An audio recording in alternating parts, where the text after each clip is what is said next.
Place to look east, west, at our beautiful land is by the least serene time in the history of man.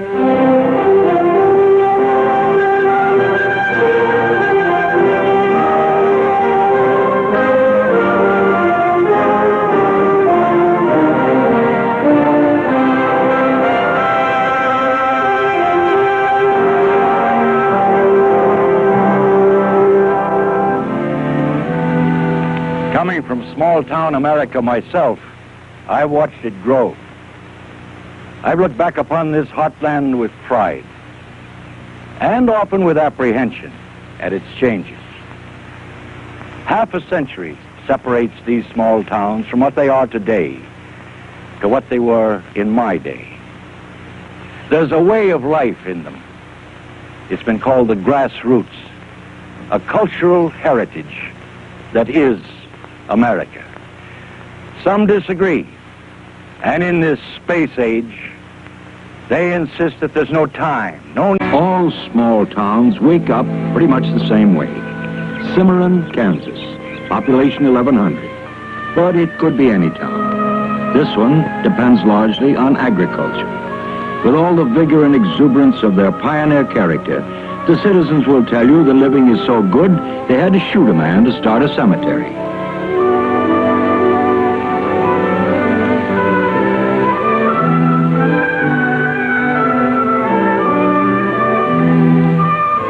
What is a small town? Well, to big city people, it's anything under 100,000. To our government, it's small town when it has up to 2,500 residents. To everyone away from home in the big city, their hometown is a small town.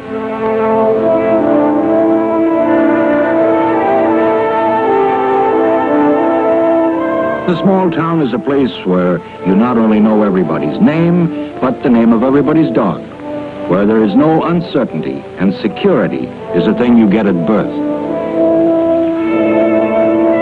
Yet this gentle morning should not deceive us.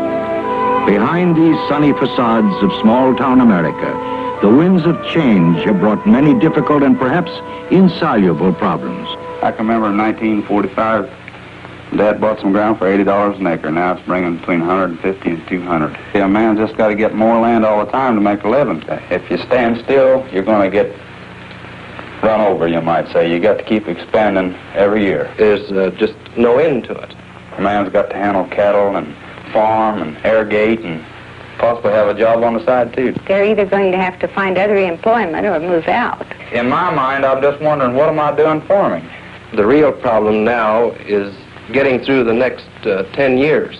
I guess just battle it. That's the way you know how to do it. It's a far cry from the way my dad used to do it, I mean to tell you. Hard work did it in the past. Now, $148,000 is the price of a farm here that will net $5,500 a year. If you don't inherit it or marry it, as they say, what can you do?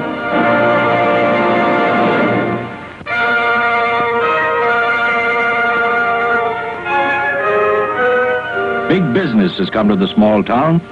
All the conveniences of the 20th century are here, and with them, the day of the family farm is all but gone, taking with it the loss of individual opportunity.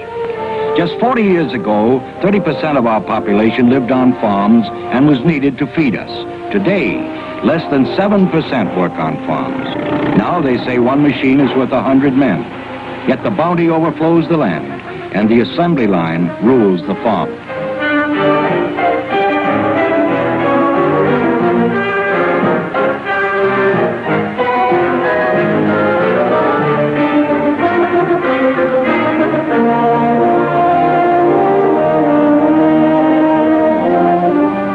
Ferdinand doesn't live in the backyard anymore or out on the North 40.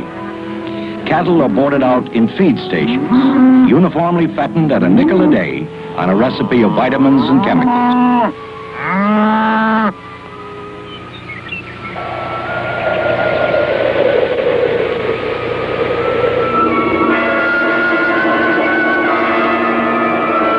But even in mechanized small-town USA, everyone and everything is still at the mercy of the sky, the sun, and the dark earth. Weather can still ruin a man, break his heart. But there is no time for heartbreak. One has always picked up the pieces and faced the day.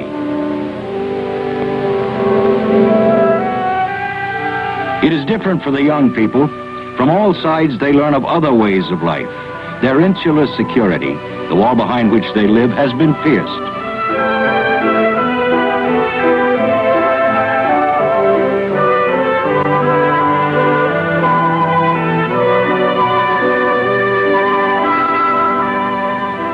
We have many good jobs. Our training is some of the best. They hear many voices, offering opportunity to a few, challenge to others, and escape for those who need it. How do you feel about leaving Cimarron? Well, myself, I'm just out of high school, and I don't have the old familiar patterns and routines to go through that I had in high school, and, well, I just don't know what to do. I can't see any reason why I should spend all of my life, maybe 50 or 60 years, in this one space where there's so many square miles that I'll probably won't be able to see if I stay here. I really don't know for sure whether I want to leave or not. It is not easy to leave a place where you feel safe, a place where nobody is one too many, but too few towns utilize the energies of their young. To the old-timers who are small town, leaving is no problem. They have worn their personal grooves into the town and into the seats at Marge's Cafe. They are comfortable, and where would they go? The horizons of the young are further off. Let's have some music.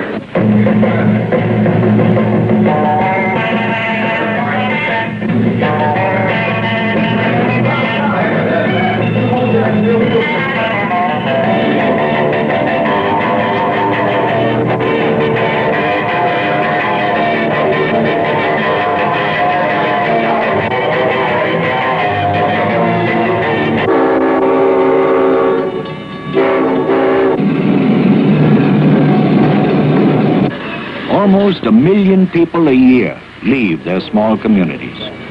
Is there a glamorous magnet and excitation that draws them away? Or has technological progress made our small towns appear outdated? Some people say the Cimarrons will survive the exodus of their youth. Many towns have, others have not.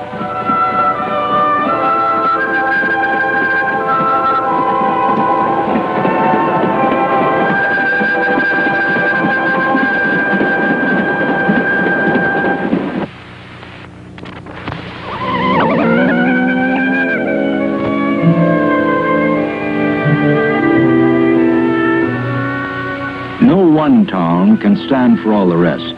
People are different, and people are a town, and towns have their individuality. Yet it is apparent that too many have died, and it is lonely there. It is sometimes difficult to recognize, for death does not come at once. Two Harbors, Minnesota, Eureka, Utah, Rosebud, Texas, Saguash, Colorado. And it happens when the spirit of men has been destroyed. $16, go $16, go 16, 4, 10, and now 15, you go to 15, now 20, would go 20, 4, 20, would go 20, 4, 20, are you all through? Sold out.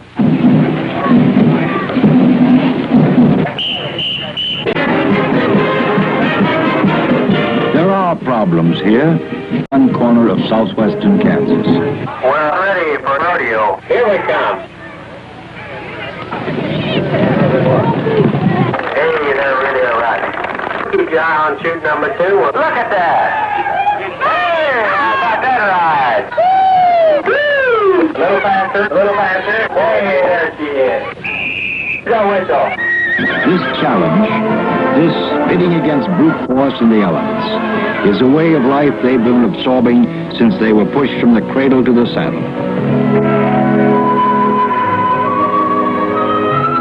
Living this heritage, many young men look to their families for a direct link with the men who fought for their town. Sid Warner grew into it at the side of his uncle Frank Luther. Don't ever forget that a town is not made of buildings, it's made of people. Without people such as these folks were, you wouldn't have had any United States. There wouldn't have been such a thing. This country had to be built up by that kind of people. They were men with guts across an ocean, like a women were capable of arms in the east, the south, from across the ocean, from Russia and Poland, and that's how the towns began. That's how Cimarron began. Then the pioneer days were gone for good. The great days. Those were the great days. Probably the pick of the lot dropped off at Cimarron because we sure have had a swell bunch of folks. In struggle for its old-fashioned values, Cimarron is concerned with the necessity of change, and to discuss the problem they have invited from Kansas State University, Professor Dwight Nesmith. Their subject, the challenge of change. There are fewer farms in Kansas today than there were in 8 cattle. A lot of them. You are losing business. Our farm implements are getting bigger. We can do more and more acres with less and less time. And there's been 200 new, modern, good houses built in this town in the last 15 years. But there's still only 1,200 people. I don't care. You need new businesses. You need to attract new businesses. What about these cities? They're becoming less and less a desirable place to live. The centers are decaying. They're moving to suburbs. The suburbs are becoming less and less desirable a place to live in. Your whole mistake here is trying to put us, our community, and our town in a mold that we do not fit. In Kentucky, they were dependent on only one industry, coal. The demand decreased, and they're left without any base for their population. Don't you see that the same thing could happen here if we came up with a substitute for wheat? It sounds to me as though that's getting pretty far-fetched. We might not be here if the atomic bomb dropped on us, but I'm not going to worry about that. I'm going about my business. If we can send a man to the moon, we can have one farmer harvesting all of your county with one piece of machinery. But it still takes the human element to operate that tractor. This isn't something that can't happen here. We in Cimarron don't consider ourselves average. We don't consider ourselves typical. But you fellas are established. How about your sons? Are you going to be able to provide them with jobs like yours? I do question whether or not that's going to make a little town similar to Cimarron die out. And we're not going to die, not about to die. But you are losing people. And unless you're willing to face the facts, you're doomed. I believe that we can maintain our population. We've got to live here in Cimarron. We can't be afraid of our shadow. I've heard these statements about small towns before, but let me say that here we do have faith in Cimarron. We have faith in ourselves, and we do have faith in the future.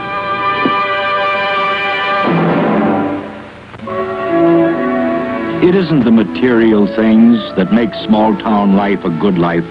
Perhaps it is the closeness of people, the nearness of nature, the ability to picnic alongside the Santa Fe Trail at the Cimarron Crossing and to remember it for the strength and purpose it represents.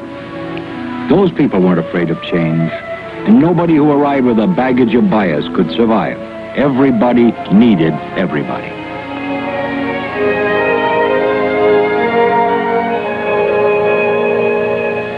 At peace with autumn, pleased by spring, hardened by winter, they were made by nature. You could see it in them. The poets knew it and wrote 1,000 lines about it. How hard it is to hide the sparks of nature. Man made us citizens, great nature made us men.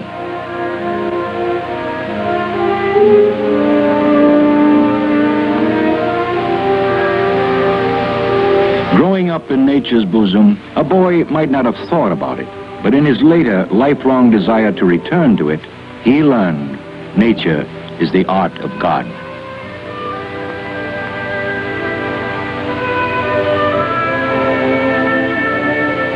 Surely there was bitterness and jealousy. People are a town and people are human. But there was kindness, and time for kindness and reflection. Remember how lovely it can be, how lovely it was, how comforting to dream of yesterdays when all the faces on the street were familiar and so many were friendly. How warm, how tender those yesterdays seem in these angry days.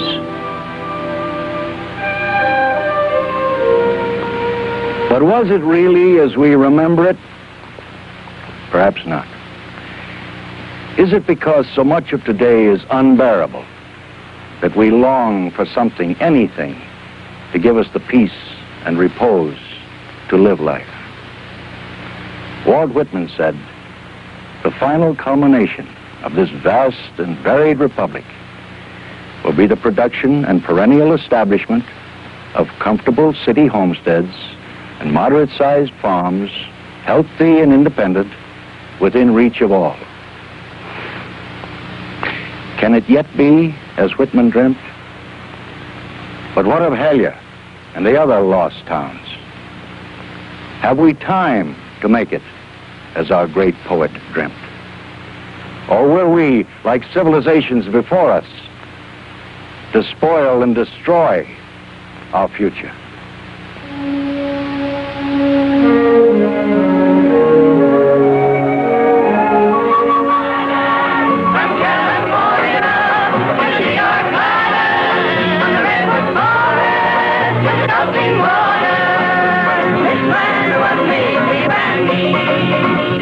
I roamed